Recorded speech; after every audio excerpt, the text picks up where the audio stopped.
Hello guys. ये NTPC का 2 फरवरी 2021 का क्वेश्चन है।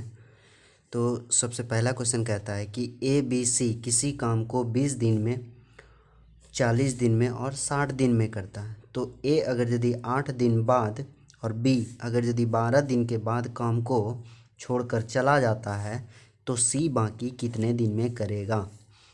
तो ए जो है कितना दिन में करता है, 20 दिन में। बी कितना दिन में करता है, 40 दिन में। और सी कितना दिन में करता है, 60 दिन में। तो इसका कितना काम होता है। तो इसका अगर यदि मैं एलसीएम ले ले तो 120 काम, इसको 120 काम। तो ये जो है कितना काम करता है, अगर यदि हम इसको बोले तो इसका 6 काम होगा एक दिन का काम। उसके बाद जो 40 का जो हो जाएगा वो 3 काम होगा, 3 काम होगा। और इसका जो हो जाएगा वो 60, 2 काम हो जाएगा। तो अब कहता है कि ए 8 दिन बाद और बी जो है 12 दिन बाद काम छोड़कर चले जाता है। जैसे कि हम बात करते हैं कि 6 मतलब इसका 6 दिन का काम, ए का 6 दिन, 6 काम जो है वो 8 दिन करता है। और बी जो है वो 3 काम जो उसका काम है, एक दिन का 3 काम है, वो जो है कितना काम करता है, कितना दिन काम करता है, 12 दिन काम करता है। तो 12 दिन काम करता है तो हो जाएगा कितना, 3 गुना हो जाएगा 12। तो कितना काम हो गया, टोटल काम कितना हो गया। तो 8 48 और प्लस 12 तिया 36। अगर यदि हम इसको जोड़ देते हैं तो इसका कितना काम हो जाएगा, 36 काम हो जाएगा। तो अच्छा ये 84 काम हो जाएगा, 84 काम होगा। 84 काम तो 814 और 4 3 7 और 1 8, 84 काम होगा। अब बचा हुआ काम, तो बचा कितना, शेष काम कितना बचा, टोटल काम कितना 120 काम। तो 120 काम में अगर यदि हम 84 काम घटा देते हैं तो बचा कितना मेरा काम, बचा मेरा 36 काम। तो 36 काम बचा तो कौन करेगा, लास्ट में यही कह रहा है कि छोड़कर चला जाता है तो सी बाकी कितने दिन। तो इसका काम 2 काम है तो एक दिन का 2 काम, तो 36 काम कितना दिन में करेगा। तो 36 बटे कितना दिन में करेगा, 18 दिन में करेगा। ठीक है। अगला क्वेश्चन हम देख लेते हैं। अगला कहता है कि सड़क पर लगे 37 लैंप में से एक लैंप की बाईं तरफ से, मतलब बाईं तरफ से, लेफ्ट तरफ से जो है 17वां स्थान पर है, तो दाईं तरफ से स्थिति क्या होगी। जैसा कि हम जानते हैं कि उसका जो टोटल कितना होता है, 37 लैंप है। अगर यदि हम बाईं तरफ से देखें तो बाईं तरफ से जब हम देखेंगे तो इसका जो एक फार्मूला होता है वो होता है, जैसे कि लेफ़्ट से कितना दिया हुआ है, लेफ़्ट से 17वें स्थान पर और राइट से पता करना है। तो राइट से पता करना है तो इसका एक फार्मूला होता है, राइट इक्वल टू जो होता है वो कितना होता है, टोटल में जो है माइनस कर देते हैं किसको, लेफ़्ट को, और +1 कर देते हैं। तो इसका मतलब ये है कि 37 में जब हम 17 को घटाते हैं और +1 कर देते हैं तो ये हमारा आंसर आ जाता है कितना, 20 प्लस ये दोनों को घटाएंगे तो कितना हो जाएगा, 20 + 1 मतलब 21वां स्थान, 21वां स्थान। चलिए अगला प्रश्न हम देख लेते हैं। अगला प्रश्न हमारा कहता है कि क्या कहता है कि tan A cot B and tan B cot A, जो ये जो है इसका मान कितना है, 2। इसका मान कितना है, अगर यदि हम देखते हैं कि tan अपने दिमाग से अगर यदि कहें तो लिख सकते हैं इसको tan 45 डिग्री और cot 45 डिग्री। अब प्लस लिखें तो b का भी मान हम कितना लिए थे, 45 डिग्री। तो tan b का मान अगर यदि हम 45 डिग्री लेते हैं तो cot a का मान 45 डिग्री लिए थे पहले, तो इसका भी 45 डिग्री। इसका मतलब है tan 45 का मान 1 और इसका मान cot 45 का मान कितना, 1। अब प्लस tan 45 का मान 1 और cot 45 का कितना मान, 1। तो इसका मतलब है 1 गुना 1 1 और प्लस 1 गुना 1 मतलब इसका मान 2। इसका मतलब ये मान हमारा लाई कर जाता है। तो इसका मतलब है हम जो ए का मान लिए कितना लिए, 45 डिग्री। और अगर यदि हम बात करते हैं बी की तो बी का मान भी हम लिए 45 डिग्री। तो पूछा जा रहा है हमसे ये वाला, तो ये वाला पूछा जा रहा है। तो tan ए प्लस बी चाहिए हमको, तो टेन ए प्लस बी, ए का मान हम कितना रख दिए हैं, टेन 45 डिग्री प्लस 45 डिग्री। अगर यदि हम कहें तो टेन 90 डिग्री, तो टेन 90 डिग्री की जब हम बात करें तो वो कितना हो जाता है, वो हो जाता है नॉट डिफाइंड। मतलब अगर यदि हम कहें तो ये हो जाएगा इन्फिनिटिव। क्या हो जाएगा, इन्फिनिटिव। चलिए अगला प्रश्न हम देख लेते हैं। अगला प्रश्न क्या कहता है कि सीपी या अगर यदि कॉस्ट प्राइस या क्रय मूल्य की बात करें 4000 दिया हुआ है, उस पर अगर यदि हम 400 रुपया खर्च किया जाता है तो 5000 में इसको बेच दिया जाता है, 5000 में बेच दिया जाता है, तो परसेंट लाभ क्या होगा। तो क्रय मूल्य कितना है, सीपी है कितना 4000, और इस पर मतलब जो अलग से खर्च किया गया जो कि कितना हो गया, अगर यदि हम कहें तो खर्च किया गया 400, ठीक है। तो उस पर मतलब इसका उसको बेच दिया गया, मतलब एसपी की बात करें तो वो 5000 में बेच दिया गया। मतलब अगर यदि हम सीपी की बात करें तो 4000 कितना हो गया 400, और अगर यदि हम एसपी की बात करें तो वो कितना हो गया, एसपी मतलब सेलिंग प्राइस, तो ये इसका 5000। तो इसका मतलब हम इसमें डिफरेंस देख रहे हैं कितना, तो 600 का। तो मतलब क्या पूछ रहा है कि जो है 5000 में बेच दिया गया तो परसेंट लाभ, तो लाभ कितना हो रहा है 600। और अगर यदि हम नीचे की बात करें, नीचे आ जाएगा सीपी मतलब 400, 4400 सीपी आ गया नीचे। अब इसको जो मल्टीप्लाई कर देते हैं 100 से, अगर यदि हम इसको कटाते हैं तो ये 00, इसका आधा करेंगे तो यहाँ 3, इसका आधा करेंगे तो 22। तो अगर यदि हम इसको गुना कर देते हैं तो कितना हो गया, इसका आधा कर दे तो 11, इसका आधा कर दे तो 50, तो 5 दिया 15, 150, और इधर जगह बटे 11, तो ये क्या आ जाएगा परसेंटेज में, तो ये इतना परसेंट हमारा आंसर हो गया। अगला प्रश्न है हमारा कि कहता है कि 12 व्यक्ति 12 झाड़ू 4 दिन में सफाई करेगा, ठीक है। तो 4 व्यक्ति जो है 4 झाड़ू कितने दिन में सफाई करेगा। इसका मतलब है कि 12 व्यक्ति जो है 12 झाड़ू और 4 व्यक्ति 4 झाड़ू। इसका मतलब है अगर यदि हम इसमें एक व्यक्ति कहें तो एक झाड़ू होगा या नहीं होगा, तो 12 व्यक्ति जो है 12 झाड़ू, तो 12 व्यक्ति 12 झाड़ू और 4 व्यक्ति 4 झाड़ू। इसका मतलब है इस झाड़ू से तो जितना आदमी रहेगा उतना झाड़ू होगा, ये होगा कि नहीं। तो अब अगर यदि हम बात करें कि अगर यदि 12 व्यक्ति 4 दिन काम करता है तो 4 व्यक्ति कितना दिन काम करेगा, तो 12 व्यक्ति 4 दिन काम करता है, ठीक है। तो 4 व्यक्ति कितना दिन, तो अगर यदि इसका मतलब 4 दिन में मतलब 12 व्यक्ति, 4 दिन का 12 व्यक्ति, इसका मतलब ये इसका 3 गुना, तो 4 व्यक्ति जो है कितना दिन में, तो 4 व्यक्ति जो है ये 4 गुना 3 कितना दिन में, 12 दिन में काम करेगा, ठीक है। अगला प्रश्न हम देख लेते हैं। अगला प्रश्न हमारा कहता है कि 1 + 10a एंड 1 + 10b = 2। जब हम इसकी बात करते हैं यहाँ पर भी उसी तरह का अगर यदि हम कोई भी उसका एंगल का मान रखें, तो जैसे 1 + 10 45 डिग्री, और अगर यदि हम रखते हैं तो 1 + 10, तो हम जानते हैं यहाँ b है, तो इसका मतलब है सबसे पहले हमको यहाँ देखना है, तो 1, और अगर 10 45 का मान 1 होता जा रहा है, इसका मतलब है ये 1 1 2 हो रहा है। जब इसको 1 से मल्टीप्लाई करेंगे तो इसका मतलब है ये 0 रखते हैं, तो जब 0 रखेंगे तो ये कितना आएगा, मतलब जो है 2 आएगा। क्यों 2 आएगा, क्योंकि 1 + 1 1 + 1 इसके मल्टीप्लाई में 1 है, ये 0 का मान 0 ही हो जाएगा, 10 0 का मान तो 0 हो जाएगा, जो 1 + 0 1, तो इसका मान कितना हो जाएगा 1 + तो मतलब 1 कितना हो गया 2 × 1, इसका मतलब है 2, इसका मतलब है ये वैल्यू मेरा लाई कर गया। तो इसी तरह की जब हम बात करते हैं कि जब यहाँ 45 डिग्री और 0 डिग्री, मतलब ए का मान कितना लिए, ए का मान 45 डिग्री लिए हैं और बी का मान कितना लिए 0 डिग्री। इसी तरह जब हम इसका मान अगर यदि हम बात करें तो इसका मान कितना आ जाता है, इसका मान आ जाता है कि 10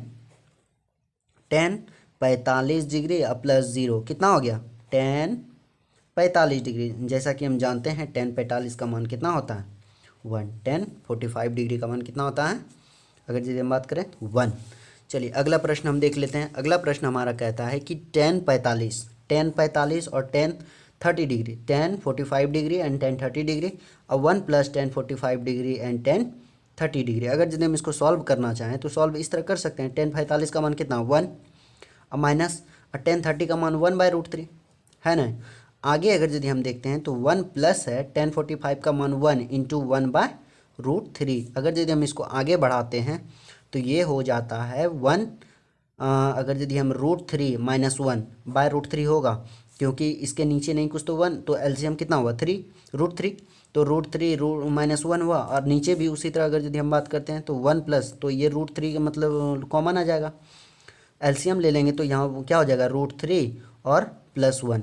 अब देखिए ये √3 ये √3 ख़त्म, तो बचेगा मेरे पास क्या, तो √3 माइनस 1 और नीचे आ जाएगा √3 +1। अगर यदि हम इसको आगे बढ़ाना चाहें तो अगर यदि हम इसको रेशनलाइज करते हैं तो क्या होगा, √3 माइनस 1 बटे √3 प्लस 1 की बात करें। अब इसको रेशनलाइज करते हैं तो क्या हो जाएगा, √3 माइनस 1 और √3 माइनस 1 से इसको क्या करते हैं मल्टीप्लाई कर देते हैं। इसका मतलब ये होगा। तो आगे हम आगे बढ़ते हैं तो इसको क्या लिखेंगे, जैसे a minus B and a minus B, तो √3 माइनस 1 का स्क्वायर, यही ना होगा।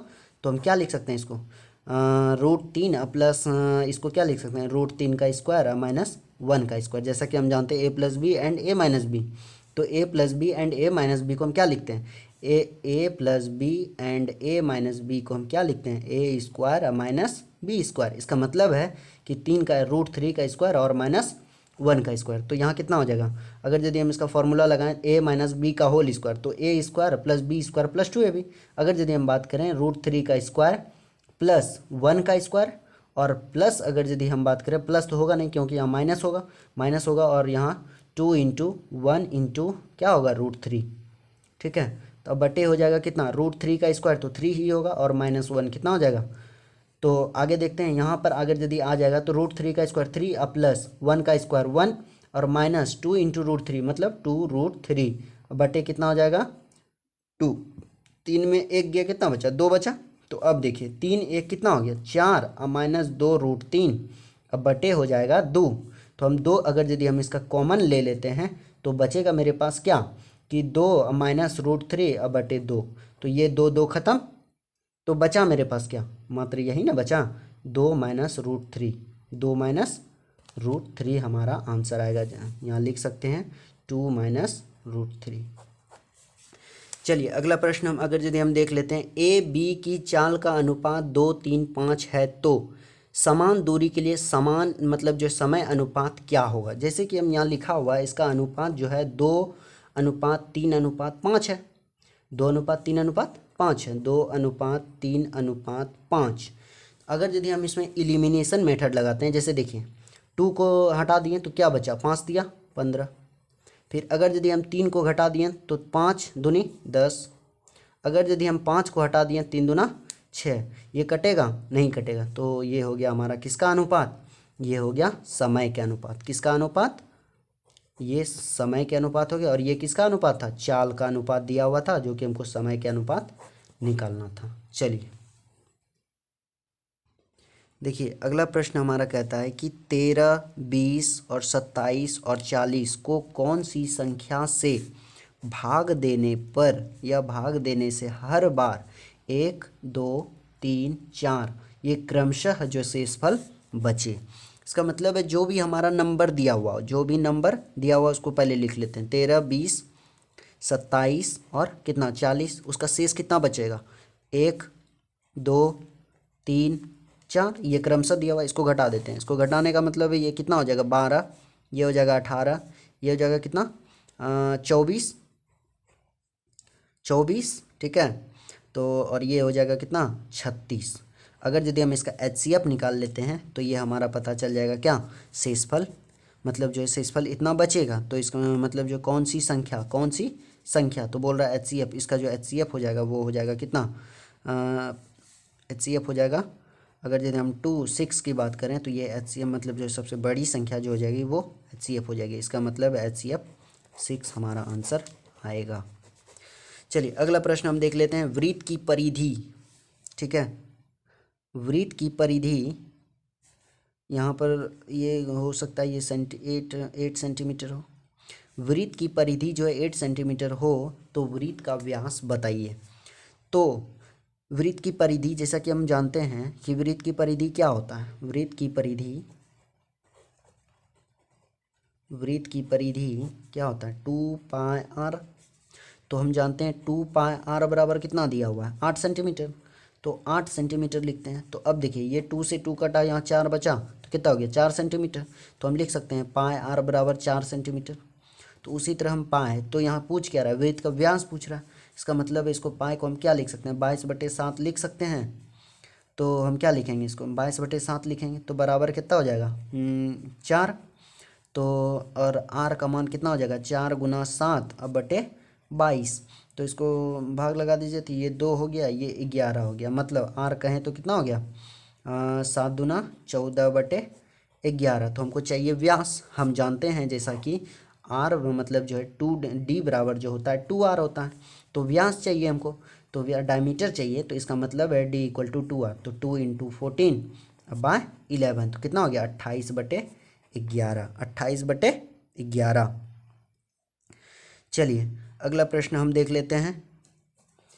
अगला प्रश्न हमारा क्या कहता है कि ए किसी काम को 6 दिन में, ठीक है, बी 12 दिन में काम करता है और सी 15 दिन में काम करता है। तो तीनों मिलकर काम कितना दिन में करेगा। बहुत ईजी है। देखिए जैसे कि हम बात करते हैं, ए कितना दिन में 6 दिन में, और बी कितना दिन में 12 दिन में, और सी कितना दिन में, सी जो है वो कितना दिन में 15 दिन में काम करता है। तो टोटल काम देखते हैं कितना होता है। इस सब का जो एलसीएम निकाल लीजिएगा, कितना निकालिएगा। तो यहाँ हो जाएगा, यहाँ 60 हो जाएगा। यहाँ कितना हो जाएगा 60। इसका एलसीएम कितना हो जाएगा 60। ये कितना, इसका काम कितना। तो अगर यदि हम बात करें इसका, तो यहाँ 10 हो जाएगा, 10 काम एक दिन का। फिर इसका काम कितना हो जाएगा 12 × 5 = 60, मतलब 5 काम। और इसका कितना 15 काम। बोल रहा है तीनों मिलकर, तो 10 और 5 15। अगर यदि हम बात करें तो ये 4 होगा, मतलब 15 × 4 = 60। तो देखिए 10 और 5, 10 5 15 4 19। तो इसका क्या पूछ रहा है, तीनों मिलकर कितना दिन में काम करेगा। तो तीनों मिलकर कितना दिन में काम करेगा, 10 5 15 4, तो 60/19 डे में काम करेगा। ठीक है। तो आगे देखते हैं। अगला प्रश्न हमारा क्या कहता है कि 2 गोले का कुल पृष्ठ क्षेत्रफल का अनुपात जो दिया हुआ है वो है 1:4। तो हम जानते हैं जैसा कि यहाँ सबसे पहले क्या दिया हुआ है, तो 2 गोले का कुल पृष्ठ क्षेत्रफल कितना दिया हुआ है अनुपात में 1:4। तो उस गोले का आयतन का अनुपात ज्ञात कीजिए। इसका मतलब है कि कह रहा है कि 2 गोले का कुल पृष्ठ क्षेत्रफल, जैसा कि हम जानते हैं कुल पृष्ठ क्षेत्रफल जो होता है, कुल पृष्ठ क्षेत्रफल किसका, गोले का। गोले का अगर यदि हम बात करें, गोले का कुल पृष्ठ क्षेत्रफल क्या होता है, ये होता है 4πr²। तो बोल रहा है यहाँ 2 है, तो 4πr², मतलब छोटी वाले को छोटी r मान लेते हैं और 4πr²। कितना दिया हुआ अनुपात में 1:4। तो इसको देख लेते हैं, 4π 4π खत्म, तो बचेगा क्या r अनुपात r, r²/r², मतलब बड़ी r²। तो हम इसको ऐसा लिख सकते हैं r/r 1:2, क्योंकि इसका वर्गमूल निकल गया। इसका जो r/r तो 1/2। अब क्या कह रहा है कि अगर यदि इसको गोले का आयतन चाहिए हमको, तो गोले का आयतन क्या होता है कि 4/3πr³ होता है। अगर यदि हम बड़े यहाँ छोटे वाले का किए हैं तो उसी तरह हम बड़े वाले का करते हैं। तो यही हमको पूछ रहा है। तो कितना हो जाएगा कि 4/3 पाई कट जाएगा, 4/3 पाई कट जाएगा, तो r³ चाहिए हमको। r³ तो 1³ = कितना है 2 का क्यूब। तो कितना हो जाएगा 1 अनुपात जो कितना हो जाएगा 8। तो मतलब जो इसके गोले के आयतन का अनुपात जो होगा वो 1:8 होगा। चलिए अगला प्रश्न की ओर बढ़ते हैं। 13 नंबर क्या कहता है कि 5 छात्रों का औसत अंक जो है वो कितना है 39.20 है, 39.20 है। तो उनमें 3 छात्रों का औसत जो है वो 41 है। तो 2 छात्रों का औसत निकालें। तो देखिए, तो 5 छात्रों का औसत कितना दिया हुआ है 39.20। तो इसका मतलब है कि 5 छात्रों का औसत, तो इसका योग कितना हो जाएगा। तो इसको ऐसा लिख सकते हैं, 5 छात्रों का पूछ रहा, तो यहाँ जो है लिख सकते हैं इतना × 5।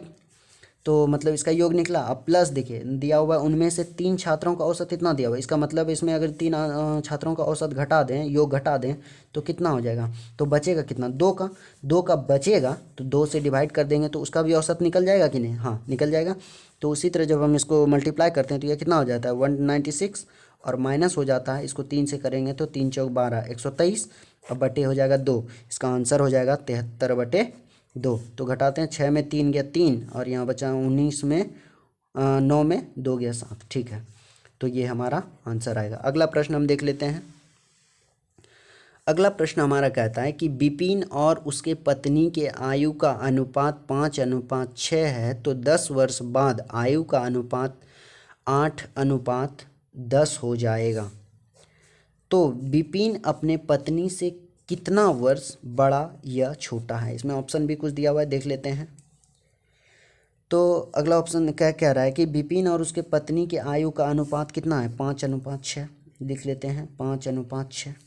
अब कह रहा है 10 वर्ष बाद, तो इसमें अगर यदि x लगा दें, ठीक है, तो हम इसको ऐसा लिख सकते हैं 5x/6x। तो बोल रहा है 10 वर्ष बाद, तो 10 वर्ष बाद और ये भी 10 वर्ष बाद कितना अनुपात हो जाता है 8:10। तो इसमें x का मान कितना निकलेगा, उसको मल्टीप्लाई करते हैं, क्रॉस मल्टीप्लाई। तो ये हो जाएगा 10 बचे 50x प्लस 10 100, अब बराबर हो जाएगा 8 48x प्लस जो हो जाएगा कितना हो जाएगा 8 80। तो 50x इधर 48x आ जाएगा, तो कितना हो जाएगा 50x माइनस 48x, उधर चले जाएगा कितना, अगर यदि हम बात करें 80, तो 10 8 80 हो गया, तो 80 माइनस 100 अगर यदि हो जाता है तो माइनस को उतना ध्यान में नहीं लेना है। और जो है यहाँ कितना हो गया 50 में कितना हो गया 2x बराबर कितना हो गया 20, तो x बराबर कितना हो गया 20, x बराबर 20। तो उसी तरह हम देख लेते हैं, तो x बराबर अच्छा x बराबर 10 निकला, जब यहाँ 2x बराबर 20 है तो x बराबर 10 निकला। तो इसका कितना आ गया 50, और ये 5x है तो 5 गुना 10 तो 50, और अनुपात हो गया 6 गुना 10 तो 60। तो देखिए तो क्या पूछ रहा है, तो पूछ रहा है विपिन अपने पत्नी से कितना वर्ष बड़ा या छोटा है। विपिन अपनी पत्नी से जो है कितना वर्ष बड़ा या छोटा है। तो विपिन अपनी पत्नी से, तो अगर यदि हम बात करें तो ये तो विपिन का था, और ये कितना था, अगर यदि बात करें हम ये था किसका, उसकी पत्नी का। तो मान लेते हैं क्या कह रहा है विपिन और उसकी पत्नी की आयु का अनुपात, तो विपिन अपने पत्नी से कितना वर्ष बड़ा या छोटा।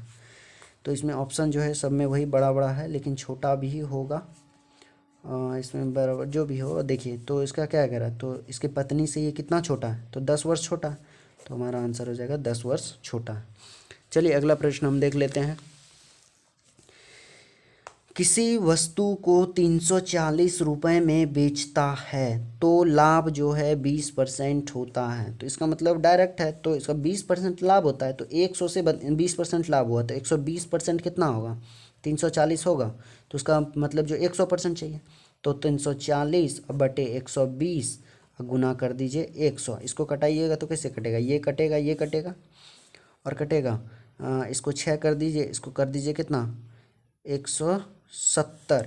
अब 6 से भाग लगेगा, नहीं लगेगा, तो ऐसा करते हैं 6 दूनी 12, 6 दूनी 12, उधर कर बच जाएगा कितना, उधर बच जाएगा, ये इसको गुना कर देते हैं, तो गुना करने पर कितना आ जाएगा, जैसे कि हम गुना करते हैं 170 यहाँ, तो कितना हो जाएगा 1700/6। अगर यदि हम इसको पॉइंट में लाना चाहें, जो भी पॉइंट में आएगा ये आंसर हमारा हो जाएगा। थैंक यू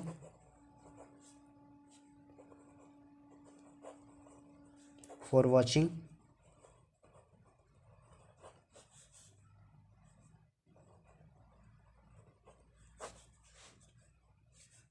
सब्सक्राइब जरूर कर लें।